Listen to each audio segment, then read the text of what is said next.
Pour l'insertion des éléments dans la liste, donc il y a différentes possibilités de le faire, ou bien différentes endroits de l'insérer. Donc on peut insérer un élément en tête de la liste, c'est-à-dire au début, ou bien au milieu, ou bien à la fin. Donc il y a différentes possibilités, ça dépend des traitements qu'on envisage faire. Et généralement, ce qu'il faut retenir, c'est que chaque fois que vous déclarez un pointeur, le cas particulier, un pointeur destiné à représenter une liste, il faut l'initialiser à nul. Et pourquoi? Donc vous le savez, pour éviter d'avoir des plantages au moment de l'exécution de vos programmes.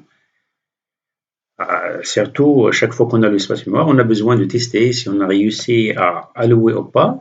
Donc, cette valeur nulle ou bien 0 constitue une référence pour nous pour vérifier et s'assurer si on a alloué l'espace mémoire ou bien on a échoué. Donc, les différentes possibilités d'insertion, il faut commencer par l'insertion en tête de la liste. La tête, c'est-à-dire l'élément qu'on souhaite insérer, il va devenir la nouvelle tête de la liste. J'ai donné un exemple illustratif, comme vous le voyez ici. Nous avons une liste L et nous avons un élément à insérer en tête de la liste L.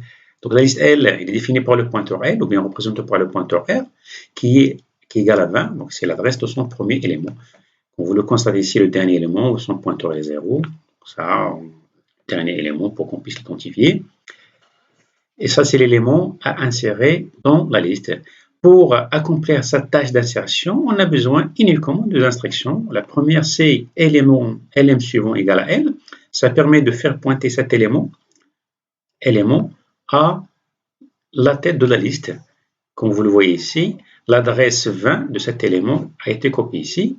Et la deuxième instruction, c'est L égale à LM. Donc cet élément-là, il va devenir la nouvelle tête de la liste. L égale à LM. L est la reçue 46 qui est l'adresse de cet élément.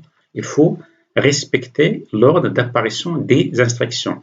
Si on permet, ou bien change l'ordre d'apparition, on va pas réussir à accomplir l'objectif souhaité. On peut insérer un élément après un élément de la liste. Et dans ce cas-là, on a besoin de savoir la position où il faut l'insérer à travers l'adresse de l'élément, à travers l'adresse d'un élément. Dans ce cas-là, par exemple, on souhaite insérer un élément après cet élément-là. Donc, on a besoin de savoir l'adresse de cet élément. Une fois on connaît cette adresse, c'est simple d'insérer l'élément ici à cette position-là. Donc, voilà la liste et voilà l'élément à insérer. La première instruction, c'est élément suivant égale à P suivant. Élément suivant, donc ce pointeur-là, il faut qu'il pointe là. Alors, c'est quoi l'adresse ici? L'adresse ici, c'est pas P, mais c'est P suivant. Donc, on va mettre P suivant 150, donc il va pointer ici. Et la deuxième opération, on va couper le contact ici. On va couper le contact ici et on va le faire pointer là. Pour faire pointer cela, ce pointeur-là, c'est P suivant. Il faut le mettre ici, le faire pointer ici. Et c'est quoi cette adresse-là? C'est LM. Voilà la deuxième instruction. Donc, on a besoin de deux instructions pour faire ou bien accomplir cette tâche d'insertion. Le dernier cas, c'est insérer un élément en queue, c'est-à-dire à la fin de la liste. Comme vous le voyez ici dans ce schéma-là, c'est pour qu'on vient de créer un élément qu'on a nommé élément. On a rempli les deux champs, donc le premier en entier et le deuxième, on va le mettre à 0, puisqu'il va constituer le dernier élément de la liste. Alors, on a deux possibilités. Donc, on peut avoir une liste vide ou bien non vide. Pour le cas vide, on a une liste qui est à 0, c'est-à-dire l'adresse est 0, c'est-à-dire il pointe nulle part, ce pointeur pointe nulle part. Donc, on a besoin d'une seule instruction pour accomplir la tâche. Ou bien l'objectif, c'est L égale à élément. Et voilà, la nouvelle liste elle sera composée d'un seul élément qui est celui-là qu'on vient de créer. Pour le deuxième cas, si la liste n'est pas vide, comme vous le voyez dans ce schéma-là, on a L, il pointe sur cet élément-là, celui-là pointe sur celui-là, on peut avoir un nombre d'éléments, et ça c'est le dernier élément. Ici, on a 0 pour identifier ou bien pour qu'on puisse savoir le dernier élément de la liste. Alors, le problème ici, c'est qu'on souhaite insérer un élément après cet élément-là. Alors, la première chose, mais le premier problème auquel il faut réfléchir, c'est comment on peut identifier cet élément. Donc, on a besoin d'avoir un pointeur qui pointe sur cet élément. Alors, comment on peut le faire? C'est qu'il faut savoir la caractéristique de cet élément-là par rapport aux autres éléments de la liste. Donc, alors, sa caractéristique ici, c'est que le deuxième champ, il est à 0. C'est le dernier élément. Donc, on va chercher parmi ces éléments lequel satisfait cette condition, c'est-à-dire son PTR suivant égale à 0, ou bien le deuxième champ il est à 0. Donc, c'est ça la condition qu'il faut vérifier ou bien chercher, celle-là. Voilà. Et après, donc, il faut réfléchir aux instructions qu'il faut utiliser. Donc, on a besoin de prendre un pointeur qu'il faut initialiser à L, qui pointe sur le premier élément de la liste. Et par la suite, il faut accomplir ou bien exécuter cette boucle. Tant que PTR suivant différent de 0, il faut faire ça, ce traitement-là. PTR égale à PTR suivant. PTR égale à PTR suivant. Alors ici, par exemple, dans ce cas-là, PTR, on va l'initialiser à L, donc il pointe sur le premier élément. Alors, on met, est-ce que PTR suivant dépend des 0? Oui. On va mettre PTR égale à PTR suivant, donc il va pointer sur le deuxième élément. Cet élément-là, est-ce que son PTR suivant différent de 0? Oui. On va mettre PTR égale à PTR suivant et on va continuer. C'est posé qu'on est sur l'élément qui précède le dernier élément. Alors, le PTR suivant, est-ce qu'il est différent de 0? Oui. Donc, on va mettre PTR égale à PTR suivant. Et PTR, il va pointer sur le dernier élément. On va remonter au test. Est-ce que PTR suivant est différent de 0? Non.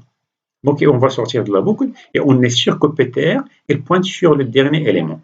Donc, on a besoin d'une seule instruction pour qu'on puisse insérer l'élément. C'est PTR suivant égale à élément. Donc, je vais faire un petit rappel sur les modes de passage. Donc, lorsqu'il s'agit des fonctions en langage C, donc il y a le passage par valeur et le passage par adresse. Et si on a besoin d'implémenter une fonction qui permet d'insérer un élément en queue, donc il faut comprendre les types de passage pour qu'on puisse réfléchir à la façon d'implémenter cette fonction. Alors, pour le passage par valeur, pour l'expliquer, j'ai proposé un petit exemple. Donc, une fonction simple qui reçoit un entier, ne retourne rien, et à l'intérieur de la fonction, il va mettre x égale à x plus 2. L'entier reçu, il va essayer de le modifier. Et un programme principal qui fait appel à cette fonction, on a déclaré un entier y, la fonction qui reçoit le y, et on va afficher y. Lorsqu'on exécute ce programme-là, donc on va recevoir, ou bien on va avoir affiché y égale à 7. La fonction n'a pas réussi à modifier le y.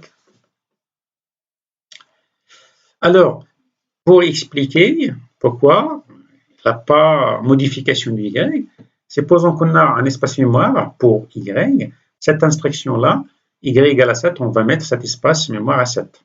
Et après, on a un espace mémoire pour x, qui est l'argument formel de la fonction.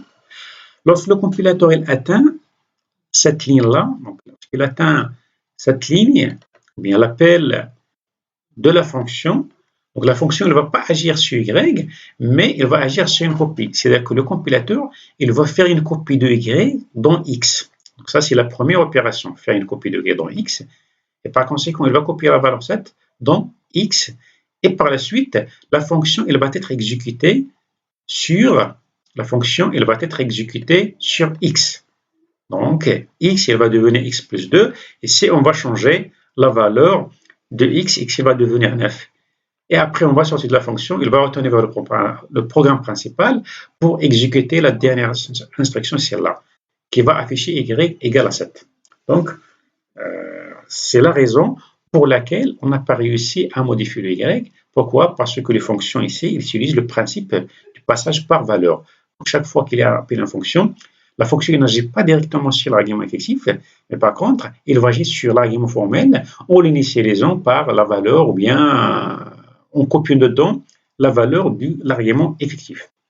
Comme solution, on peut opter par le passage par adresse, c'est-à-dire si on a un argument à modifier ou bien un entier à modifier par exemple, dans ce cas-là, par une fonction, au lieu de transmettre à la fonction l'entier concerné par la modification, il faut lui transmettre son adresse. Et la fonction, elle va définir de la façon suivante. Au lieu de transmettre l'entier, il faut transmettre un pointeur qui est l'adresse d'un entier. Et à l'intérieur, on va incrémenter la valeur pointée par x, par ce pointeur-là. Donc, on va mettre étoile x égale à étoile x plus 2. Donc, ça, c'est la forme de la fonction. Et dans le programme principal, Donc vous avez le y, et ça c'est l'appel de la fonction. Et pour l'appel de la fonction, donc au lieu de fournir le y, qui est un entier, on a besoin de fournir un pointeur ou bien une adresse. C'est pour ça ici, il faut mettre adresse du y. Et ça c'est l'affichage du y. Alors ici, la valeur du y, elle va devenir 9, elle va être modifiée avec cette forme-là. Et pourquoi? Voilà l'explication. Supposons que nous avons un espace mémoire pour y, 7, voilà, et l'adresse de cet espace mémoire c'est 2. Alors ici, l'initialisation du y à 7, et ça, l'appel de la fonction. Pour l'appel de la fonction, le principe c'est toujours, on va copier ce que nous avons là, on va copier dans l'argument formé de la fonction. On va copier l'adresse de y dans x. L'adresse de y égale à 2, on va le copier dans x. Voilà. Et qu'est-ce que ça veut dire x égale à 2? X est un pointeur. Ça veut dire que ce x-là, il pointe sur cet espace mémoire. Et pour accéder à x, pour accéder à cet emplacement mémoire, soit on utilise y, soit à travers le x d'une façon indirecte, en utilisant l'opérateur indirection. Alors, donc la première étape, c'est la copie. Et la deuxième étape, on va appliquer la fonction sur x, sur le pointeur x. Voilà. Et on a à l'intérieur étoile x égale à étoile x plus 2, l'opérateur d'indirection. Et c'est quoi étoile x? Étoile x, c'est l'emplacement mémoire de y. Et après, qu'est-ce qu'on aura? On aura y égale à y plus 2 égale à 9. Donc, on a réussi à modifier l'espace mémoire référencé par y. Donc, ça, c'est une forme qu'on peut utiliser. Donc, c'est le passage par adresse pour qu'on puisse modifier un argument transmis en argument à une fonction. Sinon, il y a une autre possibilité qui est un peu simple, c'est on peut utiliser cette forme-là, cette forme, une fonction qui a cette forme-là. Donc, la fonction elle reçoit un entier x qu'on souhaite modifier. Alors, cette fonction-là, il faut qu'il le retourne comme sortie après sa modification, comme vous le voyez dans cet exemple-là. Donc, on a le x égale à x plus 2 et après, on retourne x. Et dans le programme principal, qui va faire appel à la fonction ici, la même chose ici, le même principe, on va faire une copie de y dans x, et à l'intérieur, on va travailler sur x, c'est-à-dire on ne va pas altérer le y, et à la fin, on va retourner le y. Mais le y, on va le modifier à travers cette opération, la y égale à cette opération d'affectation, et finalement, lorsqu'on passe à l'affichage, on va réussir, ou bien on va se rendre compte que y a été modifié, y il est devenu 9.